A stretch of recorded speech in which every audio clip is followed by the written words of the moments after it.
Sam, it is so lovely, first of all, to meet you. And second of all, thank you so much for having a quick chat with me today. Now, you have actually worked at Gwingana across many different areas of the retreat over the last 14 years. Yes, I have. Yeah, which is just incredible. And in 2023, we are so excited because you're once again joining us. And this time it's as a specialist consulting wellness chef. So why don't you tell us a little bit about your history with Gwingana? Tell us about your new role and what it means for guests that are visiting Gwingana.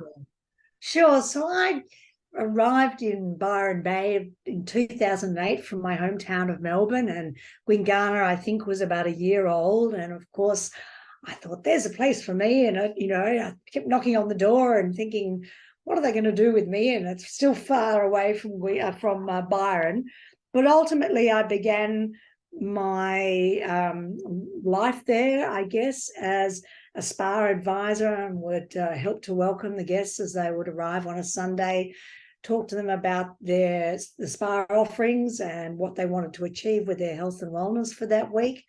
And over time, because I had the qualifications, I became one of the Pilates instructors. I then taught yoga at Gwingana. I was a duty manager there on a Thursday night, and it just carried across into being a guest chef, a clinical nutritionist, of course, within the Wellness Centre, which ties us back into the current era, and now have been engaged to return as you mentioned, a consulting wellness chef, which brings together obviously my 14 years or so experience on the retreat, but also the global work I do teaching food as medicine and helping our kind of spa cuisine become a little bit more accepted in the mainstream while excelling within the hospitality sector.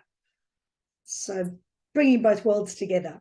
Absolutely, Sam. So let's talk a little bit more about that food as medicine, because that is so much of the work that you do, as you said, across the globe. Explain to us, what does that mean? And specifically, what does it mean for the guests that are visiting Gwingana? Certainly. So these days, food as medicine, it's not just prescriptive, diagnostic, and so forth. It can be really about food nurturing the soul and the body, mind, and spirit. That may be for some of our guest experiences simply to wean themselves off caffeine to a certain degree. It may be that they're having more dark green leafy vegetables handpicked from the organic gardens around the retreat. And that can be a huge shift. Obviously, it can be a lot more clinically oriented as well. So they may not be aware that they have sensitivities to ingredients that can contain gluten and so forth. So it's not as clinical as it might sound, but it's something I have been working with for over 22 years. And personally, I became fascinated about the healing properties of individual ingredients. So the different compounds within ingredients such as beetroot, watercress, aforementioned other dark green leafy vegetables, and how they affect certain parts of the body in accordance to Chinese medicine and Zen macrobiotics. So there are ancient philosophies and ancient wisdom that we now bring into our contemporary cuisine and philosophy around those ideals anyway. Sam, that is so fascinating. And as I'm listening to you speak, I feel like I need to know a little bit more about that, because I think that's incredible. And I think about the experience of being at Gwingana and all of the various elements that come into that stay and that visit when people come and stay. And you actually touched on some of them earlier in your past career with Gwingana, when you talk about the spa and you talk about the activities and that type of thing. But when we focus on the cuisine and the nutrition and the healing properties of the food, and even hearing what some guests say after they've spent a few days at Gwingana, tell us a little bit more about that. Maybe even give us some examples of those healing properties that exist within our foods. Sure. And also delve into, for me, people, I think nowadays, are understanding that where our food comes from, how it's prepared, how it's processed is all part of that journey, that wellness journey. So maybe touch on that a little bit for us as well. Absolutely. So we've always had a holistic approach to food, whether it's grown in your own garden or it's grown on site at Gwingana.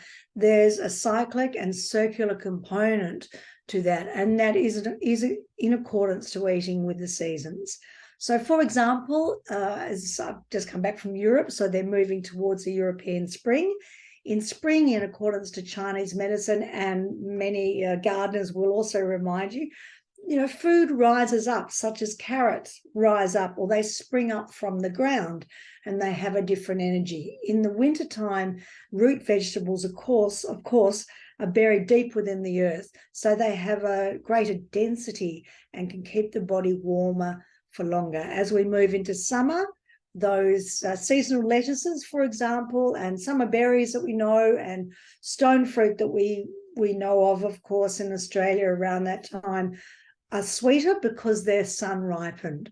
So we look at the seasonality of those ingredients, but in particular, as I've mentioned, something like beetroot, the color of the beetroot can really enrich the energy of the liver. And we talk a lot about the liver, particularly on site at Gwingana in some of the wellness seminars, and how supporting the liver function, not necessarily just about the detoxification of the liver, supporting the liver, the processes of then things like beetroot, those fresh juices and so forth, have a highly functional pathway. In addition, the organic greens that are harvested throughout the year, but of course towards spring, summer and autumn, they're very alkalizing. And what we see with our retreat guests is they need to have a little bit more alkalinity, because most of us have too much what we call acid-forming foods in our diet, whether that's coming from lots of meat, lots of processed food,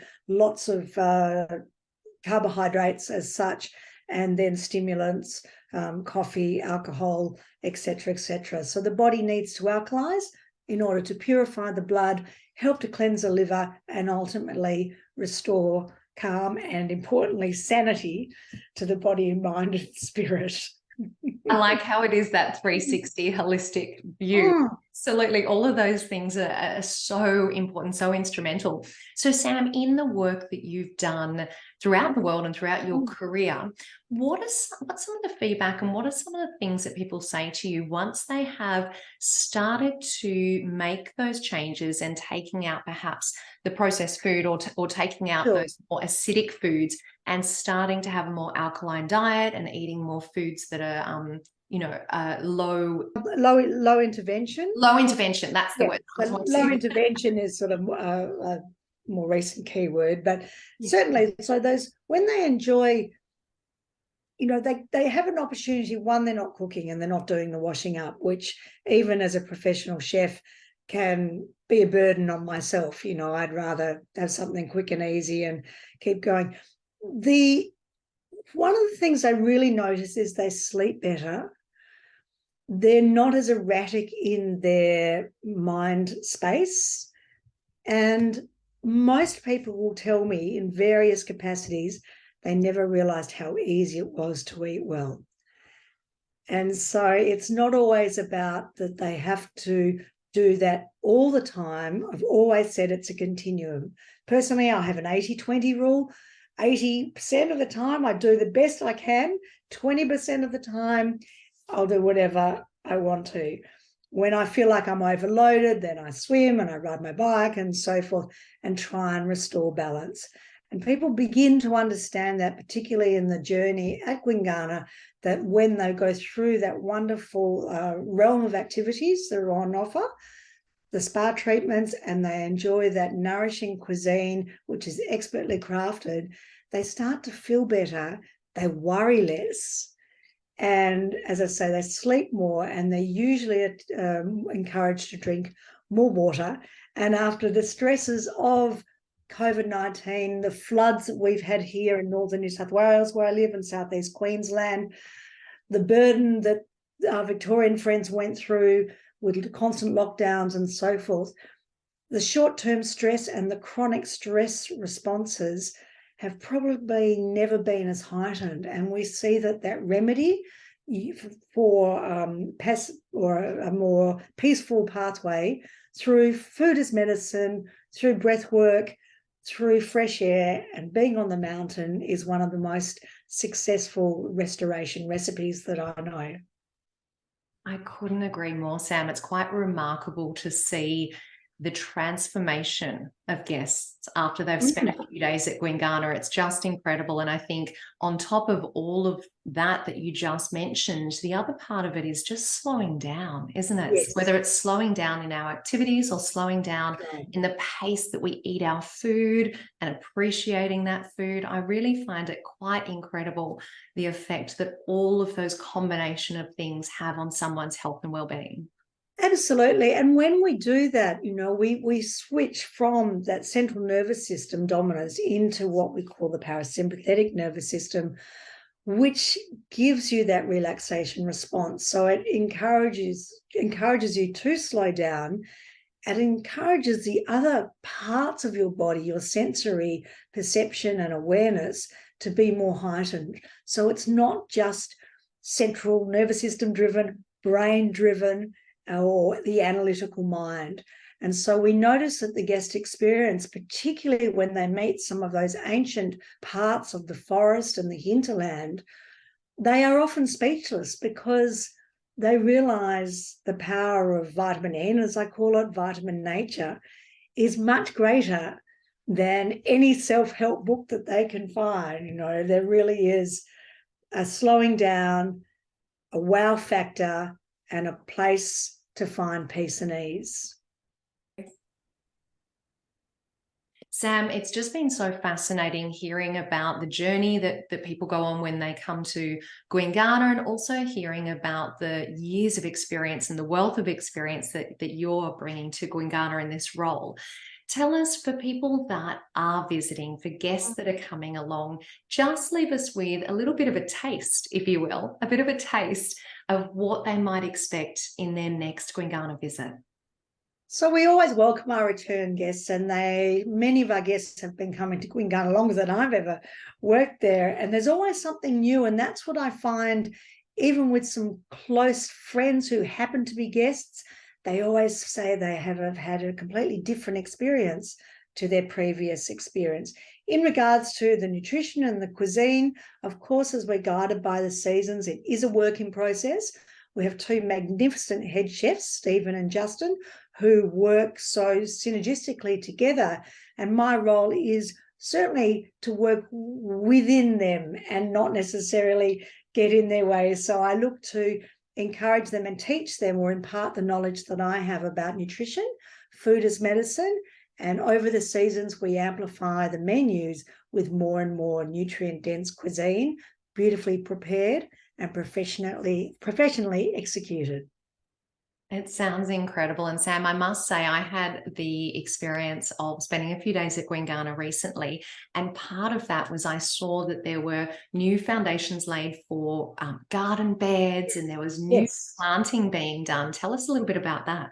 There is a magnificent thing going on in the gardens. Originally there was small amounts of herbs and edible flowers and, of course, dark green leafies, but as the years have progressed, the garden beds are growing and growing, and it's attributed to Shelley, who was one of the original gardeners, and now Lisa has taken on that mantle, and she pretty much single-handedly manages the entire garden situation. And it is overwhelmingly awesome and fascinating because there is so much produce coming out of that garden. And of course, there are bees galore and there's bugs galore and everything under the sun, literally. And again, that is a work in process, and it is the epitome of organic, because it can be wild at times and then, of course, harvested when we need it. So that is very much what underpins the cuisine at Gwingana, and just as importantly is part of that holistic approach to wellness that Gwingana is so renowned for globally. So beautifully explained, Sam. Thank you so much. It's been an absolute pleasure speaking to you. We are thrilled that you're back at Gwingana in 2023, and we really look forward to staying in touch with you over the next, few months and hearing all about how things progress. Wonderful. Thank you so much, Chantal. Lovely to see you.